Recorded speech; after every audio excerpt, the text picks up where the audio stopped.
Hey everyone, and welcome back. We're diving into a topic that I know a lot of you are curious about, especially if you or someone you know is expecting. Oh, definitely. It's something that comes up all the time, and there's so much information and sometimes, well, misinformation out there. That's exactly why we're doing this deep dive.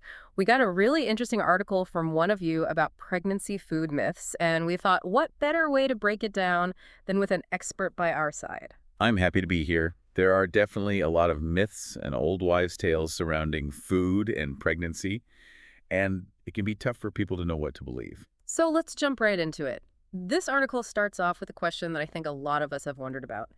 Can you eat coffee cake when you're pregnant? Ah, coffee cake, the classic dilemma. Right. And I was surprised to read that the article actually says, yes, you can, but of course, there's a but coming. There's always a but, especially when it comes to pregnancy. Well, the article says that even some of those ingredients that we might be concerned about, like the chocolate and the caffeine in coffee cake, are probably okay in small amounts. Yeah, the key here is definitely moderation. A tiny sliver of coffee cake every now and then is very different from, eating a whole cake every day. That makes sense. So maybe the coffee cake itself isn't the biggest worry, but what about some of the other ingredients that go into it? Like, what about the dairy and the eggs? Those are two things that I always hear pregnant women should be cautious about. You're right, those are ingredients that we often talk about when it comes to food safety during pregnancy. Raw eggs, for example, can carry a risk of salmonella. That's a type of bacteria that can cause food poisoning, which can be especially dangerous during pregnancy. Okay, so raw eggs, not good. But what about the eggs in coffee cake? They're not raw, right? They're baked. Exactly, and that's what makes a difference here. When you bake a cake, those eggs get cooked all the way through, so the salmonella risk is eliminated. So the baking process takes care of that. What about the dairy? Because that can be a concern too, right? It can be. The main worry with dairy is the possibility of contamination with a bacteria called Listeria. Listeria can also cause serious illness, especially for pregnant women and their babies. So how do we know if the dairy in our coffee cake is safe? Well, most commercially produced dairy products, like the milk and butter you typically use in a coffee cake, are pasteurized. Okay, so the pasteurization process is what makes it safe. Exactly. Pasteurization involves heating the milk to a specific temperature for a set amount of time to kill off any harmful bacteria, including Listeria. That makes sense. So the coffee cake gets a green light, at least in moderation, because the eggs are cooked and the dairy is pasteurized. But that brings up another question. What about things that aren't pasteurized, like some cheeses? That's a great point, and it leads us right into the next part of this article, which talks about safe versus unsafe foods during pregnancy. And you're absolutely right. Unpasteurized cheese is definitely on the unsafe list. Which is interesting because the same article lists steak as a safe food. And that seems kind of counterintuitive, right?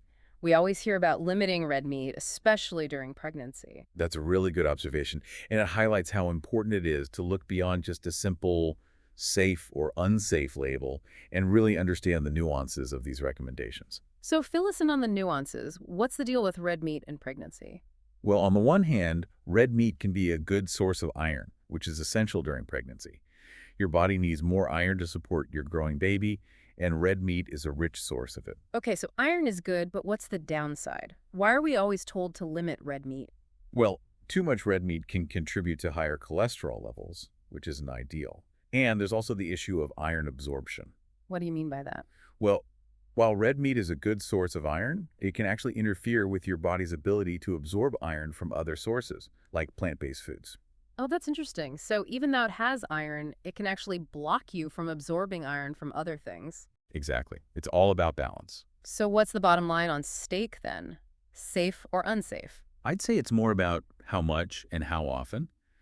An occasional small, lean cut of steak is probably fine for most pregnant women, but it's not something you'd want to be eating every day. Okay, that makes sense. So it's all about portion size and frequency, just like with the coffee cake. It all comes back to moderation, and this is why, it's always a good idea to talk to your doctor or a registered dietitian to get personalized advice. They can help you figure out what's best for you and your individual needs. And what about some of the things that are definitively on the unsafe side of that list? We've talked about unpasteurized cheese, but what else should people be avoiding during pregnancy? Well, raw or undercooked seafood is a big one. We're talking sushi, sashimi, oysters, anything that hasn't been cooked thoroughly. The risk there is parasites and bacteria that can be harmful during pregnancy. So seafood is off the menu unless it's been cooked to the right temperature. What about other types of meat, like chicken or pork? Does it matter how those are cooked? Absolutely. Just like with seafood, making sure poultry and pork are cooked to the right internal temperature is essential. We want to make sure there's no pink left in the middle. And speaking of things that need to be cooked thoroughly, we should probably circle back to eggs for a minute. You mean besides the ones we already talked about in coffee cake? Right. While baked goods with eggs are totally fine, raw eggs are a no-go during pregnancy, again, because of that salmonella risk. So things like homemade mayonnaise, Caesar salad dressing, cookie dough, all off limits unless they're made with pasteurized eggs. Okay, so no sneaking bites of the cookie dough. Got it. What about some other foods that people often have questions about during pregnancy? I know there are a lot of myths surrounding things like fish in general and caffeine. You're right, those are big ones. Yeah. And we'll definitely dive into those next. So fish, right? It's actually a great source of protein and omega-3 fatty acids, which are super important for brain development in babies. Oh, so eating fish during pregnancy is good for the baby's brain. It can be, but there's a bit of a catch. Oh, there's always a catch. Well, some types of fish, like swordfish and king mackerel, can be high in mercury, which can be harmful during pregnancy. Yeah, I've heard about that. So it's about choosing the right kind of fish. Exactly. You want to stick with low mercury options, things like salmon, shrimp, canned light tuna, catfish. Those are all good choices. Okay, so those are on the safe list. What about the ones to avoid, besides those you already mentioned? You also want to limit things like tilefish and shark. They tend to have the highest mercury levels. Got it. So low mercury, good. High mercury, not so good. But even with the lower mercury fish, I guess it still matters how you prepare it, right? Oh, absolutely. You always want to make sure your fish is cooked thoroughly. That helps to kill any potential bacteria or parasites. So no sushi then. Probably best to avoid raw fish during pregnancy, yeah. Stick to cooked seafood and make sure it reaches an internal temperature of 145 degrees Fahrenheit. A good rule of thumb is to use a food thermometer to be extra sure. Food thermometer, check. So we've talked about fish, but what about caffeine? I know that's a big question for a lot of expectant parents. Oh yeah, caffeine is a common concern. Good news is you don't necessarily have to cut it out completely. Oh, thank goodness. But moderation is probably key, right? Definitely. The general recommendation is to limit caffeine intake to about 200 milligrams per day. That's roughly the amount in a 12-ounce cup of coffee. So one regular cup of coffee a day is probably okay. It likely is for most people, but again, it's always best to check with your doctor to be sure. And keep in mind that caffeine isn't just in coffee. It's also in tea, some sodas, and even chocolate. Oh, right. Chocolate has caffeine too, so I guess it's important to keep track of your overall intake from all sources. Absolutely. It's all about being mindful and making informed choices. This article we're looking at today also mentions a really interesting point about eggs. It actually debunks the myth that eating eggs during pregnancy can cause your baby to develop an egg allergy. That's a really common myth, and it's not true at all. In fact, eggs are a nutritional powerhouse during pregnancy.